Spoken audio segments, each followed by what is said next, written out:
Hanumat Jayanti is a festival or a puja looked forward to with great eagerness by many of us. We feel that Hanuman is a deity very near to our heart and we pray to him in various ways. Some of us chant Hanuman Chalisa, some of us do Parayanam of Sundarakandam, some of us visit Hanuman temple, some of us make Padamala and offer to him. There are so many ways in which we can pray to Hanuman, and Sundarakanda Parayanam is one of the most effective means of prayer. It is a kalpataru with respect to the devotee because it endows the devotee with all his desired objects. But many people are not familiar with the Sundarakandam Parayanam because either they are not familiar with the language or they find it difficult to read. Now, and there are not so many slokas on Hanuman also. Very few are commonly known. Today I am going to introduce you to a new sloka, Hanumat Chaturvimshati, a collection of 24 slokas on Hanuman which has been composed by the great pontiff of Sringeri Sharada Peetham, Sri Sachidananda Shivabhinama Nrsimha Bharati. I have selected 10 to 12 slokas which describe the story of Hanuman in sequence, and I am presenting it to you in a visual format. There are many more slokas which follow that, which will be added on later. Now today I am going to stop with the story part of the sloka, the 24 slokas, which narrate the story of the Sundarakandam and the other parts of the Ramayana. Jai Shri Ram.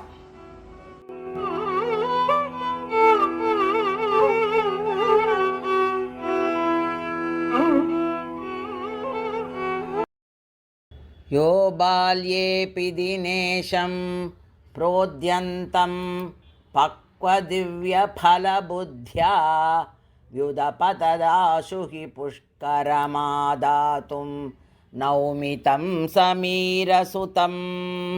यो बाल्येऽपि दिनेशं प्रोद्यन्तं पक्वदिव्यफलबुद्ध्या व्युदपतदाशु हि पुष्करमादातुं नौमि तं समीरसुतम्। यस्मै भगवान् ब्रह्मा प्रायच्छद्वायुतृप्तये पूर्वं विविधान् वरान् वरांस्तं वन्दे दुर्ज्ञेयदिव्यमहिमानम्। यस्मै भगवान् ब्रह्मा प्रायच्छद्वायुतृप्तये पूर्वं विविधान् वरान् वरांस्तं वन्दे दुर्ज्ञेयदिव्यमहिमानम्। सुरसावदनं विपुलं तरसा गत्वा विनिर्गतं दृष्ट्वा यं सुरनिकरा विस्मयमाजग्मुर्नौमि तं महाप्राज्ञं। सुरसावदनं विपुलं तरसा गत्वा विनिर्गतं दृष्ट्वा यं सुरनिकरा विस्मयमाजग्मुर्नौमि तं महाप्राज्ञम्। लङ्कापुराधिदैवतगर्वं वेगाच्च पेटिकादानात् निर्मूलं यश्चक्रे वन्दे तं वायुसूनुममितबलम्। लङ्कापुराधिदैवतगर्वं वेगाच्च पेटिकादानात् निर्मूलं यश्चक्रे वन्दे तं वायुसूनुममितबलम्। गोष्पदवत्सरितां निधिमुल्लङ्घ्याशोकविपिनगां सीताम् अद्राक्षीद्भयरहितो यस्तं प्रणमामि शिंशुपामूले। गोष्पदवत्सरितां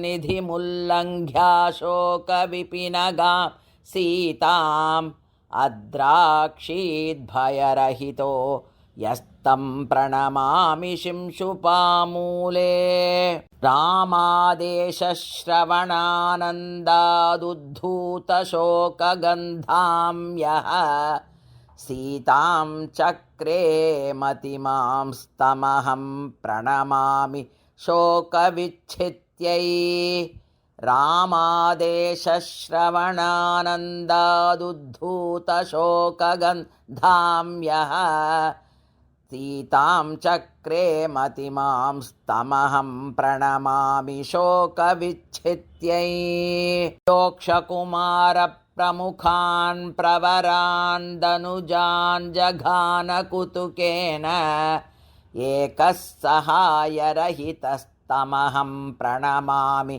गन्धवः सूनुं योक्षकुमारप्रमुखान् प्रवरान् दनुजान् जघानकुतुकेन एकः सहायरहितस्तमहं प्रणमामि गन्धवः सूनुं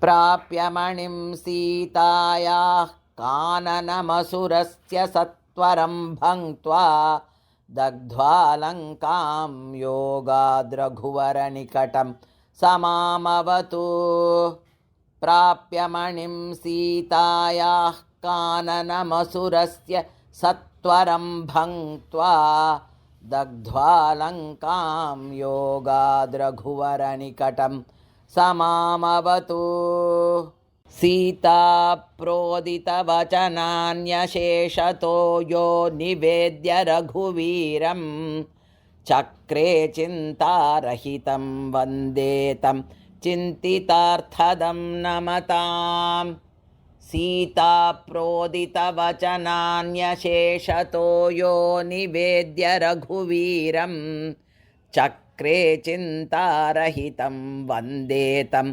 चिन्तितार्थदं नमतां समरे वक्षसि येन प्रहतः सम्मूर्च्छित ससंज्ञोऽथ प्रशशंस रावणोऽयं तमतिबलानन्दवर्धनं नौमि समरे वक्षसि येन प्रहतः सम्मूर्च्छितः ससंज्ञोऽथ प्रशशंस रावणोऽयं तमतिबलानन्दवर्धनं नौमि